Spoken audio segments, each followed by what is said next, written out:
नमस्कार बच्चों, मैं मोहम्मद जुनैद ताबिश अंसारी, प्रवक्ता अर्थशास्त्र, इस्लाम इंटर कॉलेज सहारनपुर। आज के इस नए प्रकरण में हम माध्यका के बारे में चर्चा करेंगे। आइए प्रारंभ करते हैं। अब माध्यका प्रारंभ करते हैं, जिसको मीडियन भी कहते हैं। इसका अर्थ है किसी भी समंकमाला में आरोही या अवरोही क्रम में रखने पर उस समंकमाला से मध्य पद का जो मूल्य होता है उसे माध्यका यानी कि मीडियन कहते हैं। आरोही और अवरोही, आरोही क्रम मतलब होता है बढ़ता हुआ क्रम और अवरोही क्रम होता है घटता हुआ क्रम। माध्यका के गुण यह है कि माध्यका के प्रमुख गुण निम्नलिखित हैं। नंबर 1, सरल, इसकी गणना करना सरल होता है। निश्चित भी है क्योंकि माध्यका की गणना करने से परिणाम निश्चित प्राप्त होते हैं। श्रेष्ठता, माध्यका गुणात्मक अध्ययन की दृष्टि से श्रेष्ठ मानी जाती है।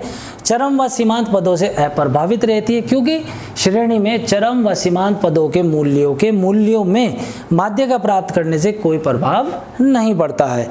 विश्वसनीय माध्य, श्रेणियों के माध्य समान रूपी वितरण हो तो माध्यका एक विश्वसनीय माध्य माना जाता है जिस पर पूर्ण रूप से विश्वास किया जा सकता है। माध्यका के दोष निम्न प्रकार हैं। क्रम निर्धारण आवश्यक होता है। क्रम का निर्धारण करना बहुत ही आवश्यक है क्योंकि माध्यका को ज्ञात करने के लिए समंकों को आरोही या अवरोही क्रम में निर्धारित करना ही पड़ता है। केवल स्थिति संबंधी मूल्य, माध्यका में समंकमाला के सभी समंकों का प्रयोग नहीं होता है। समंकों की संख्या से प्रभाव होता है क्योंकि यदि समंकमाला में समंकों में वृद्धि या कमी कर दी जाए तो माध्यका का मान भी बदल जाता है। बीजगणितीय गणना संभव नहीं क्योंकि माध्यका का बीजगणितीय गणना संभव नहीं क्योंकि मूल्य तथा मदों की संख्या को गुणा करके मूल्यों का योग ज्ञात नहीं किया जा सकता। माध्यका का प्रयोग व उपयोग, माध्यका समझने में बहुत सरल है इसलिए इसका प्रयोग व्यवहारिक उद्देश्यों के लिए इसका उपयोग भी किया जाता है, जैसे स्वास्थ्य में, बुद्धिमत्ता में, परिमाण में, सामाजिक समस्याओं के विश्लेषण में इत्यादि में इसका प्रयोग बहुत अच्छे से किया जा सकता है। अब हम उसी प्रकार से मीडियन में भी, माध्यका में भी हर एक सीरीज को जांचेंगे, फिर उसके आधार पर प्रश्न को हल करेंगे। व्यक्तिगत श्रेणी में माध्यका की गणना, जब पदों की संख्या विषम हो। विषम दो प्रकार की संख्याएं होती हैं, एक सम संख्या और एक विषम संख्या। यहाँ पर हम पहले विषम को ले रहे हैं। विषम वो होता है जो संख्या 2 से पूर्ण भाग नहीं होती है, जैसे 1, 3, 5 इत्यादि। सबसे पहले श्रेणी को आरोही बढ़ते हुए क्रम में व्यवस्थित करते हैं और उसके बाद माध्यका यानी कि m, क्योंकि इसका प्रदर्शित चिन्ह m है, n+1/2 या n श्रेणी में पदों की संख्या है। अब इसको उदाहरण से समझेंगे हम।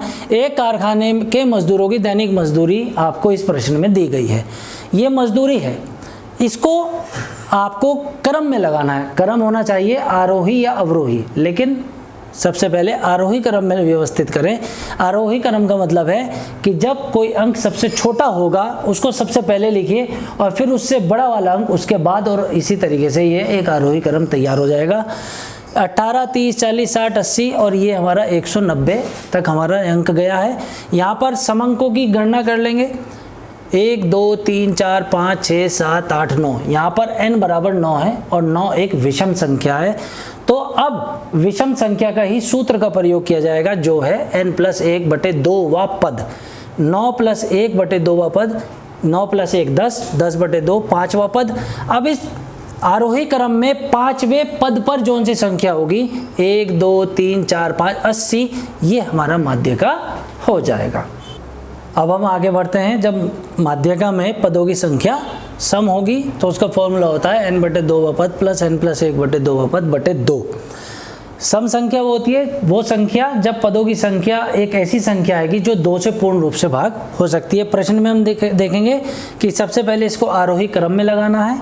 यहाँ पर n बराबर 8 है यानी पदों की संख्या 8 है, तो n बराबर 8 सम है, तो इस फॉर्मूले को लगाएंगे n/2वां पद प्लस n+1/2वां पद बटे 2।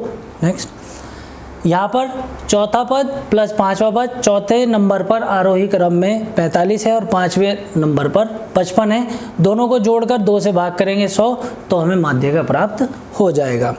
खंडित श्रेणी असतत श्रेणी में माध्यका की गणना।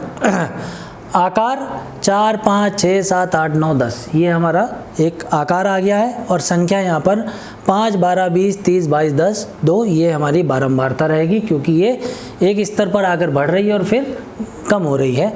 तो इसकी संचयी आवर्ती, माध्यिका में संचयी आवर्ती या संचयी बारंबारता तैयार करनी होती है जिसको क्युमुलेटिव फ्रीक्वेंसी CF बोलते हैं। इसको तैयार करने का तरीका ये होता है कि पहली फ्रीक्वेंसी को पहली CF बनानी होती है, यानी पहली फ्रीक्वेंसी बराबर पहली CF होती है। उसके बाद पहली CF में नेक्स्ट वाली उससे अगले वाली फ्रीक्वेंसी को जोड़ दिया जाता है। तो 5 + 12 17, 17 20 37, 37 30 67, 67 22 89, 89 10 99, 99 + 2 101। इसकी पहचान एक और है कि ये हमारा सब सही है नहीं, इसका लास्ट का अंक जो है जिसका टोटल जितना होता है वो फ्रीक्वेंसी का जोड़ होना चाहिए, जैसे कि यहाँ 101 और 101 आप देख रहे हैं। पदों की संचय आवर्ती का अंतिम पद या आवर्ती का योग माध्यिका n+1/2वां पद होगा। तो 101 + 1 102, 102/2 51वां पद। अब हमें ये देखना है कि ये 51वां पद संचय आवर्ती में सबसे नियरेस्ट किसके पास रह जाता है। तो 51 37 में तो आएगा नहीं, 67 में भी आएगा, 89 में भी आएगा, 99 में भी आएगा, 101 में भी आएगा, लेकिन नियरेस्ट हाईएस्ट जो सबसे अधिकतम सबसे करीब होगा वही अंक उसका माना जाएगा। तो 51वां पद 67 में आएगा और 67 के समकक्ष जो आकार 7 है तो माध्यिका यहाँ पर हमारा 7 हो जाएगा। अखंडित शतज श्रेणी में माध्यिका की गणना सबसे पहले वही CF तैयार करना है, लेकिन जब हमारी क्लास इंटरवल वर्ग अंतराल वाला प्रश्न आ जाएगा तब n+1/2 नहीं चलेगा, केवल n/2वां पद चलेगा। अब यहाँ पर ये ध्यान रखना है कि माध्यिका डायरेक्ट नहीं, पहले माध्यिका का एक पद निकल के आएगा जिसको हम स्मॉल m से प्रदर्शित करेंगे जो n/2 का मान निकाल कर लेकर आएगा। उसके बाद उसका फॉर्मूला होगा L1 + m - CF/F × h। अब इस फॉर्मूले में कैसे होगा सारा काम ये देखिए, ये वर्ग अंतराल है, आवर्ती से संचय आवर्ती तैयार कर लेंगे। तो माध्यिका का पद n/2वां पद, n हमारा इस प्रश्न में 80 है तो 80 को जब 2 से भाग करेंगे तो 40वां पद आएगा। अब प्रश्न में हमें ये देखना है कि संचय आवर्ती में जो संख्या हमारे पद आया है वो कौन सी संचय आवर्ती में निहित है। तो वो 47 में निहित मिलेगा क्योंकि 47 में 40 एकदम नियरेस्ट हाईएस्ट है। तो इस CF के समकक्ष वर्ग अंतराल 20-30 है जो माध्यिका वर्ग है। तो उस प्रकार 20-30 में हमें ये L1 20 हो गया, फ्रीक्वेंसी उसके समकक्ष 28 है और ये 40 हमें छोटा m मिल ही चुका है जो माध्यिका का पद माना जाता है। उससे ऊपर वाला क्युमुलेटिव फ्रीक्वेंसी संचय आवर्ती जो कि 19 है और h = 10 है। उसके बाद हम सूत्र का प्रयोग करके L1 + m - CF/F × h, m की L1 की वैल्यू 20 है, m 40 है, CF जिस CF में हमें मिल रहा है उससे ऊपर वाला CF लेंगे जो कि 19 है बटे 28 और इस सब की जब कैलकुलेशन करेंगे ये 21 × 10 210, 210 बटे 28 7.5 और 20 + 7.5 27.5 हमारा उत्तर हो जाएगा। अब ये आपके सामने कुछ प्रश्न हैं, ये हमारे माध्य और माध्यिका के लिए प्रश्न हैं, आपके गृह कार्य के लिए दिए गए हैं, इसको आप प्रैक्टिस करें और प्रश्नों के साथ साथ जो क्रियात्मक प्रश्न है आपको उत्तर भी दिए गए हैं, इसका उत्तर यही आएगा। आप बहुत अच्छे से प्रैक्टिस करें और गृह कार्य में भी इसका प्रयोग करें। प्रश्न दिए गए हैं आपको, ये भी प्रश्न हैं हमारे, ठीक, इनको भी आप घर पर बैठकर करें। अब माध्यिका के बाद हमारा अगला प्रकरण रहेगा बहुलक जो कि मोड, इसका प्रदर्शित चिन्ह Z होता है। बहुलक का अर्थ वो होता है कि बहुलक को अंग्रेजी में मोड कहते हैं। यह फ्रेंच भाषा के ला मोड शब्द से बना है जिसका अर्थ होता है फैशन, अर्थात श्रेणी में सबसे अधिक बार आने वाला या जिसकी आवृत्ति सबसे अधिक होती है वह बहुलक पद या मूल्य कहलाता है। बहुलक के अपने बहुत सारे गुण हैं, जैसे चर मूल्य से अप्रभावित रहता है, यह श्रेणी के चर मूल्य द्वारा प्रभावित नहीं होता है, बहुत ही सरल विधि है क्योंकि इसकी गणना करना बहुत आसान होता है। खुली श्रेणी में भी इसका निर्धारण बहुत ही सरलतापूर्वक किया जाता है। इसकी गणना करने के लिए आंकड़ों का होना अनिवार्य नहीं है, केवल खुली श्रेणी में भी इसका निर्धारण किया जा सकता है। व्यवहारिकता इसके अंदर पाई जाती है क्योंकि इसका व्यवहारिकता के आधार पर बहुतायत प्रयोग किया जाता है। बहुलक के अपने कुछ दोष हैं, जैसे अस्थिर माप।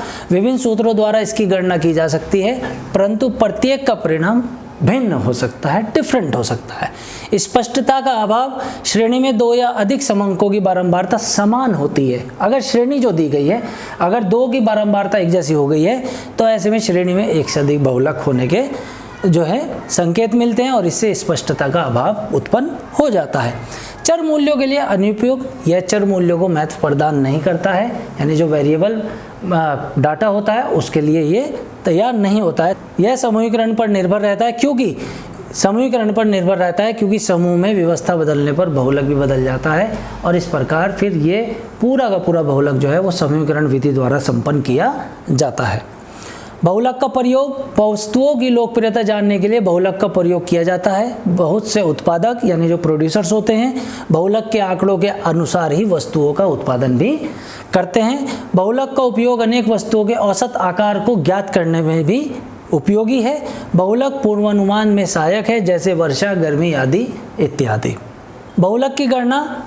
व्यक्तिगत श्रेणी में बहुलक की गणना कैसे करते हैं? फिर मैं वही बात कहूँगा आपको जो मैंने माध्य के लिए कही थी, फिर माध्यिका के लिए भी कही, अब बहुलक के लिए भी कहूँगा कि सीरीज का आपको बहुत ध्यान रखना है कि ये देखना है कि सीरीज व्यक्तिगत है या सतत है, खंडित या अखंडित है। तो यहाँ पर ये प्रश्न आपके लिए लगाया गया है। यहाँ पर बहुत सारे समंक दिए हैं, आंकड़े दिए हैं। इसमें उपरोक्त तालिका से स्पष्ट है कि 19 अंक की बारंबारता सर्वाधिक 5 बार हुई है, यानी 19वां नंबर एक ऐसा नंबर है पूरे समंकों में जो सबसे अधिक बार आया है, 5 बार। तो बस यही हमारा उत्तर हो जाएगा। खंडित श्रेणी में बहुलक की गणना कैसे करेंगे? ये खंडित श्रेणी का प्रश्न है, आप देख सकते हैं ये हमारा x है और ये बढ़ते हुए क्रम में फिर ये कम होना शुरू हुआ, तो ये हमारी बारंबारता है। तो इसको प्रश्न को कैसे करेंगे? उपरोक्त श्रेणी का निरीक्षण करने से ज्ञात होता है कि 20 प्राप्तांक की आवर्ती बारंबारता सबसे अधिक है, यानी कि सर प्रश्न दिखा दीजिए। यहाँ पर आप देख सकते हैं कि जो हमारा फ्रीक्वेंसी है, सबसे अधिकतम फ्रीक्वेंसी बारंबारता 49 है और 49 का जो समकक्ष हमारा x मिल रहा है वो 20 है। तो इस प्रकार सिंपल सा हमारा बहुलक का जवाब यानी कि उत्तर 20 हो जाएगा। सतत अवांछित श्रेणी में बहुलक की गणना। अब इसमें फॉर्मूला का यूज करेंगे, z बराबर L1 plus F1 minus F0 upon 2F1 minus F0 minus F2 into H। ये F0 को आप 0 0 भी कह सकते हैं, O भी बोल सकते हैं। अब यहाँ पर अब वर्ग अंतराल है और ये विद्यार्थियों की संख्या। अब आपको क्या करना है, बहुत ईजी है। सबसे पहले सबसे बड़ी फ्रीक्वेंसी देख लीजिए आप, वो मिली आपको 27। ये हमारी F1, इससे पहले वाली F0 और इससे नेक्स्ट वाली F2। जिसमें सबसे अधिकतम फ्रीक्वेंसी मिली है उसके वर्ग अंतराल में जो हमारा निम्न सीमा रहेगी वो हो जाएगा हमारा L1। उसके बाद इस फॉर्मूले में आंकड़ों को रख देंगे और H जो होता है, इंटरवल्स बार बार बताया गया है कि यहाँ 10 का अंतर, 10 10 10 सब में 10 10 का अंतर है, तो फॉर्मूले में जो H है वो 10 का काम करेगा यहाँ पर। अगर यहाँ पर 5 होता तो वहाँ पर 5 आ जाता। अब इसकी गणना देखेंगे कैसे करेंगे। F1 27, F0 19, F2 12, वर्ग बहुलक वर्ग हमारा 20 30, तो L1 20 हो गया और वर्गांतर यानी कि H जो इंटरवल्स बता रहे हैं हम वो 10। उसके बाद ये सारे जो समंक हमारे सामने हैं उनको उसकी स्थिति पर रख देना है। 27 में से 19 गए 80, 8 में गुना 10 80। यहाँ F1 का डबल यानी कि जो F1 हमारा 27 है, 27 दूनी 54, 54 में से 19 जाएंगे, फिर जो आंसर बचेगा उसमें से 12 जाएंगे तो बचेंगे 23। 80 बटे 23 3.48 और 23.48 हमारा बहुलक हो जाएगा। ये आपको एक प्रश्न दिया गया है, उसको उत्तर दिया गया है, ये आपको हल करना है।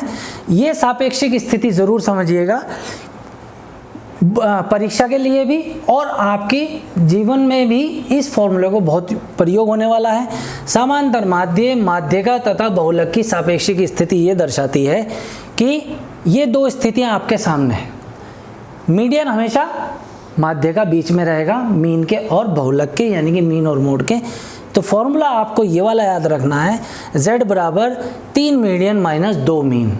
अब आपको प्रश्न में कैसे भी प्रश्न दिया जा सकता है, आपको ग्रह कार्य के लिए प्रश्न दिए गए हैं, इनको आप सॉल्व करें। ये अगले प्रकरण के कुछ प्रश्न हैं जो इस प्रकरण में आ गए हैं। जब हम विभाजन मूल्य के लिए वीडियो बनाएंगे आपके लिए, तब ये प्रश्न आपको वहाँ भी काम आएंगे और आप इससे बहुलक भी ज्ञात कर सकते हैं। आशा करता हूँ यह अध्याय प्रकरण आपको बहुत अच्छे से समझ आया होगा। धन्यवाद, नमस्कार।